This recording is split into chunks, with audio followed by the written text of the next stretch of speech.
Hello everybody and welcome back. This is my second video going to Super Nintendo World after leaving Dark Universe. So let's go. As soon as you walk into the Super Nintendo World portal, you go right into the pipes of Mario World. Just like Mario and Luigi, you ride the pipe portal till you get to the land that you want to get to, and that's where the pipes are taking us here to Nintendo World. So let's go in, let's check it out.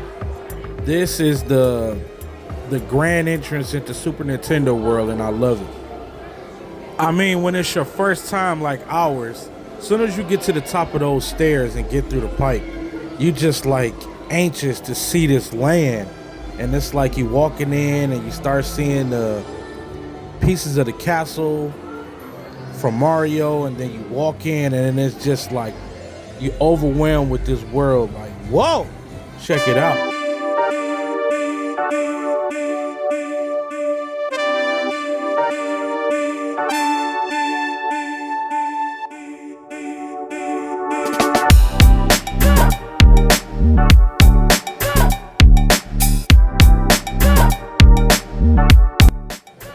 Woo! After you stand there and breathe in all the Super Nintendo World, you got to start heading to your ride because the wait times get long, and we got lucky with 15 minutes. We were there early for rope drop, and that's how we got a 15-minute wait. Usually this line is up to 2 hours and longer on a daily. So if you're looking for a strategy and you don't have Express Pass, early hour entry is the best plan. So heading right into the queue, and you're just wowed by everything. Immediately the tone is set when you walk into the Mario Kart queue.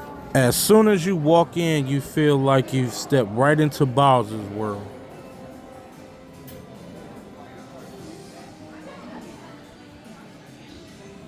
As you move forward, you spot the Mario Kart TV broadcast van parked right in the queue.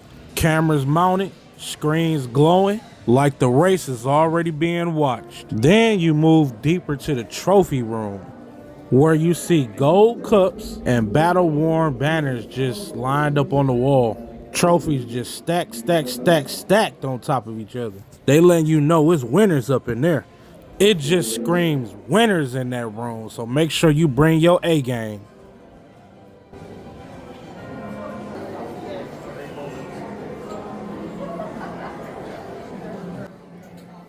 Once you pass the trophy room, the queue slows down, and that's when the details really start hitting. Shelves just packed with thick worn books, racing manuals, spell books, blueprints just laying around for all the go-karts. All those books look like they just been sitting there just being studied for years. This was a cool little case as you walk by. And as you continue to walk, you just see a lot of detailed stuff just sitting around, you know, sketches, diaphragms, notes written down. Everything just look obsessively documented. Like Bowser's been preparing for this race long before you got here. Now coming up is that giant bullet that everybody knows about. Bullet Bill. But fun fact, in Japan, he's known as Killer. But Bullet Bill is his official name used throughout the Mario universe. After passing Bullet Bill, we got our 3D glasses, our Mario hat visors, and we start rocking our hats through the line. Man, they look so good too. But coming up here is the pre-show room. This is where you go into the room. You can see all the Mario suits. As you see up on the wall, you see a lot of suits and helmets and all type of racing gear just in this room. You closed in. This is where you get the directions, da-da-da-da-da. But check us out with these hats on. Don't they look so good?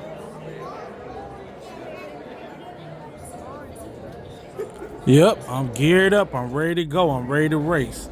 Don't hate on us. Don't hate on us. You know you like them hats. Look at our hats. Look at our hats. Our hats look good. Y'all like it? We ready to go, y'all. So we finally made it to the front of the line, all the way to the station where you get on your car, you get geared up to race, and it's time to ride. So since this was our first time, we let 3 rides go by, maybe 4, so we can get the front row. Well, I wanted the front row for the kids. I rode the back. So if this your first time, ask for the front row. They'll give it to you. So the ride was pretty fun. It's just like the game. You know, you're shooting a lot of shells and bananas, and you know, you're getting inked, you're getting hit with lightning, you're getting shrunk. Everything is happening like you see on the game. And we only waited 15 minutes. Imagine waiting 2 hours. So trust me, y'all, make sure y'all got a game plan. And then next was Donkey Kong Country. You know, besides Mario Kart, everybody always said Minecart Madness is one of the other long waits to ride a ride. And this is the ride that I said that I don't think it's worth 2 hours, maybe even an hour and a half. I don't even think it's worth it. But we waited an hour and a half, almost 2, for this ride. We didn't wait a full 2 hours, but it was an hour and a half. But it does get up to 2 hours and beyond. Now see, when we rode, it was a nice 69, 70 degrees outside. Imagine being out here in the summertime when it's humid, it's 90 degrees, 95, and you just sweating just standing there. Man, this is just, you better have a good strategy if you come in the summer. Once you get far enough in the line, you run into Cranky Kong and Squawks the Parrot. Check them out with me. Finally, after about an hour and a half of waiting, finally make it to the front. And here you are, here's the ride. Now y'all tell me, is this worth 2 hours of a wait? Now I didn't show everything, but I'm showing you majority of the ride.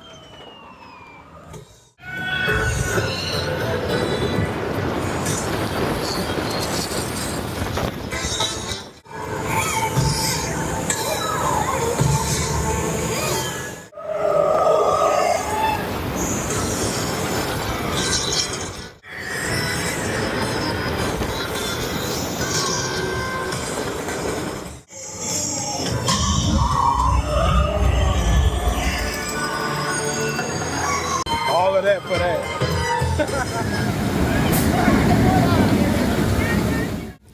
Now, I love all the details and I appreciate everything that they put into the ride, but that is not worth 2 hours. Not even an hour and a half, in my opinion. Anywho, after getting off the ride, we stopped at the Bubbly Barrel and we grabbed that drink that we've been seeing everybody get, the Donkey Kong Crush Float. Ah, yeah, we had to see what the hype was all about ourselves.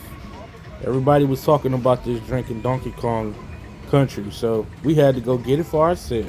This is a tropical float made with pineapple soda at the bottom and banana pineapple soft serve ice cream on top, served in a waffle cone. And we paid for the mug so we could have it as a souvenir, so make sure you get that. It's the better choice to have the mug to go home with you. And it's a good drink.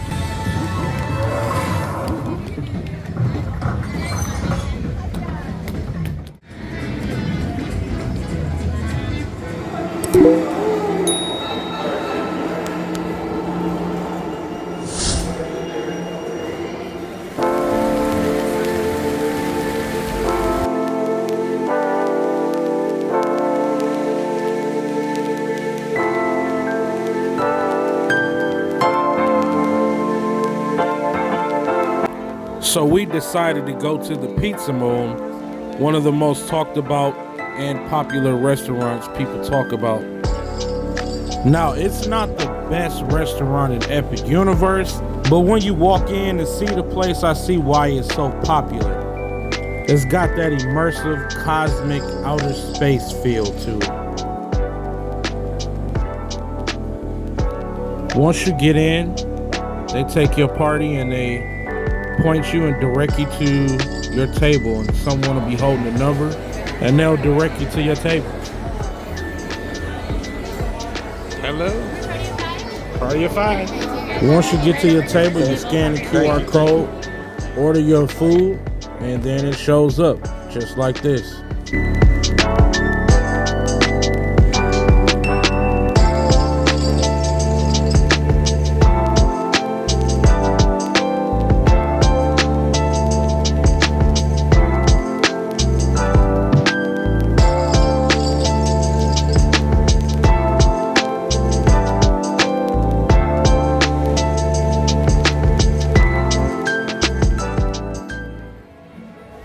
After taking a nice long break and sitting down and eating, we got back out and we came over to Super Nintendo World because the Yoshi Adventure ride was 35 minutes. So we just went with what was the shortest ride because by this point we were getting a little tired of walking around all day and being on your feet. You know how it feels when you're there all day. So we just sort of kind of went with the shorter time and said we're just gonna work with what we see next. So it's a slow ride. If you got kids, this ride is like recommended for kids, I would say. Or if you're just trying to just take a slow ride, this is the type of ride you should ride. But I wouldn't wait a long time for it. If it's a long wait, I wouldn't wait for it because it's probably not worth it. So all in all, it's only worth waiting for if it's a very short wait. And we did it because it's our first time in Super Nintendo World at Epic Universe. So we wanted to explore everything, including Yoshi's Adventure, since we had the time. Epic Universe is huge, and there's so much to explore. So that concludes this portion of the video. So make sure you subscribe.